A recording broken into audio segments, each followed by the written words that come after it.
is Myles Garrett. He's pulling the sword. Donovan Mitchell. Luke Skywalking on his haters. Dennis Schroeder with a nice setup. Spider with the punch on the finish. Cavs with an early 6-point lead. And right before the end of the first quarter,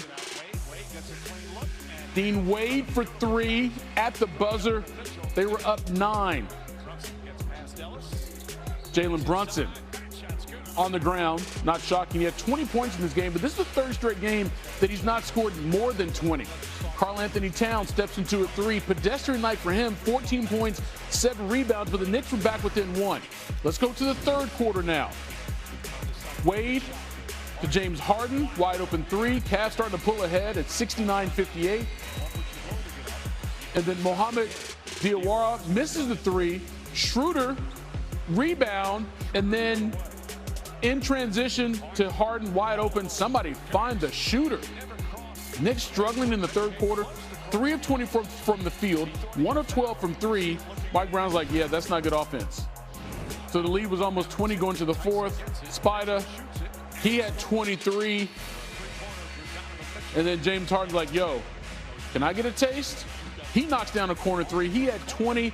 Cavs win it. They're 13-2 in their last 15, 6-1 since Kenny Atkinson's squad added the beard.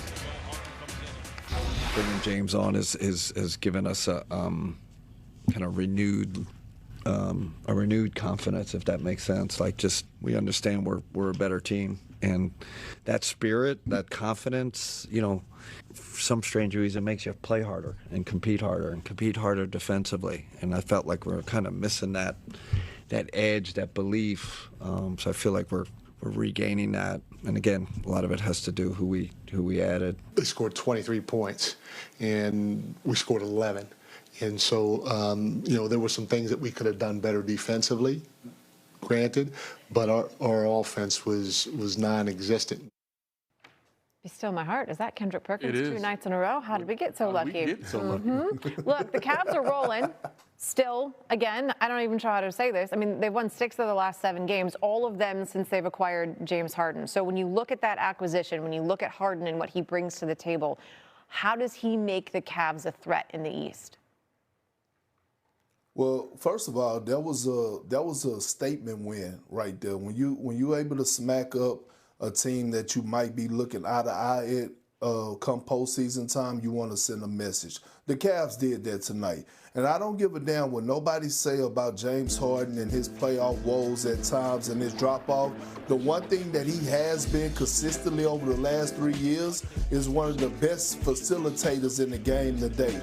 And we're seeing that now, how he's making the game easy for Jared Allen. He's getting open shots for Donovan Mitchell. And now that Evan Mobley back, he's going to continue to get them open shots. He is so great of an offensive player, not just being able to get his, but making guys around him better. And we have seen that in the past, especially from big men like a Clint Capella or Zubac, who had a career year last year. So James Harden in this lineup, they're going to always put up points at a high level and always be efficient. That's the addition of adding one of the best facilitators in the game.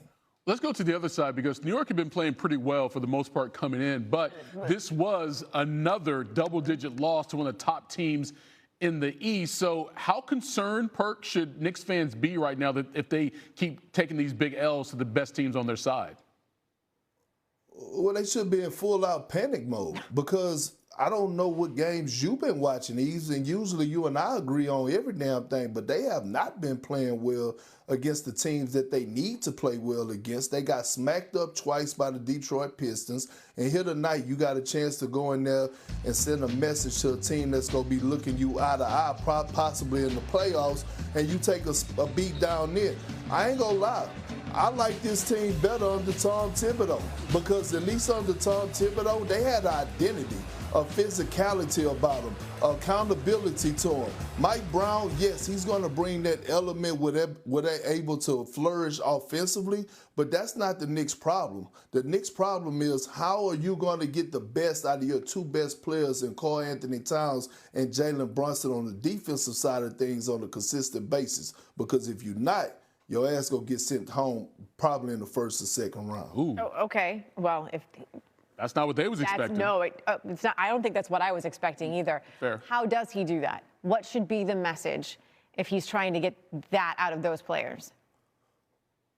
Well, again, I think it comes back to, one, you got to start at the top, right? You got to start with Jalen Brunson. You got to start with Karl Anthony Towns, and you got to hold them accountable. When you look at all the champs that we've seen over the last 3 to 4 years, Jokic, yes, he was known as an offensive player, but in the playoffs, he leveled up defensively. SGA, one of the best scorers in the game, Finals MVP, but he's no slouch on the defensive side of things. The tone has to be set from the top. If not, then it's going to be hell and hot water for you. And I would not want to be a New York fan because they've still been mad for a long time. Perk, appreciate you, brother. Well, Tracy Morgan going to be calling me after the night anyway, but I'm going to have to tell him the truth. You're wrong, Big Perk. We're going to be all right. Okay, the more I hear you do it, the more I actually hear it. But again, you needed the setup. I did, yes. I'm not an impressionist. LeBron and the Lakers hosting the Magic. Watch LeBron. He turns it over. So that's a mistake. This isn't, though. That's just LeBron. Did you really think he was going to give up? Did you really think he wasn't going to chase you down? Lakers led 56-53 at the half. Early third, the lead 58-53. Austin Reeves to LeBron. Lakers up 7. Later in the third, Magic down 3. Paulo Banchero, Bibbidi Bobbidi Banchero. Dude had 17 points just in the third quarter. Magic down only 1. Here's the thing, though. The Lakers do not lose when they have a lead going into the fourth quarter. Luka. Shot clock expiring, doesn't matter. 22 points, not on his best shooting night, but that put the Lakers up 2. More Banchero. Plus the foul, he had 36 points. Magic down 1 because he missed the free throw. Then under a minute to play, Magic now down 2. Watch Desmond Bane. Oh, he can hit threes. This game was close, and it was back and forth. 30 seconds to play. Lakers, now they're down 1. Luka inbounding to LeBron. What's LeBron going to do? Showing his athleticism. Lakers up 1. Next Magic possession, time winding down. It's Paulo Banchero putting up the jumper. He misses. That's okay. Wendell Carter Jr. is there. Puts it in. Magic retake the lead. Look at the time on the clock. Less than 7 seconds. Closing seconds, LeBron looking for the win. Doncic passes up the shot, finds LeBron. He puts up the 3. Not quite. The game winner was there, just no good. Lakers lose 110-109. I'm not sure if you know this about me. I am a planner. Grocery store, have to have a list. On a vacation, I'm the one with the itinerary. I Oh, then you definitely don't like the current state of the NFL. Some of the most notable players got to be driving you crazy, right? Because here's what we've got. We've got multiple starting QBs, prominent skill position players from playoff teams and those hoping to be playoff teams. Still not sure where or even if they will suit up next season. And that includes, oh, by the way, 42-year-old Aaron Rodgers. You know, we've had conversations with Aaron, and he knows how we feel about him. We know how he feels about us, and you know, I don't foresee this going as it did last year. But you know, there's really no I wouldn't say there's a timeline, but you know, we've stayed in communication. So there's no timeline, but you don't think it'll go up until June? No, I don't foresee it. I think we'll know sooner than later on his decision on where we're at. Here's another storyline, the one in Miami with Tua. What are the Dolphins going to do? I mean, last season was the worst in Tua's career. His QBR was 38, and he threw 15 picks. Less than ideal for a guy who also carries a $56 million cap hit next season.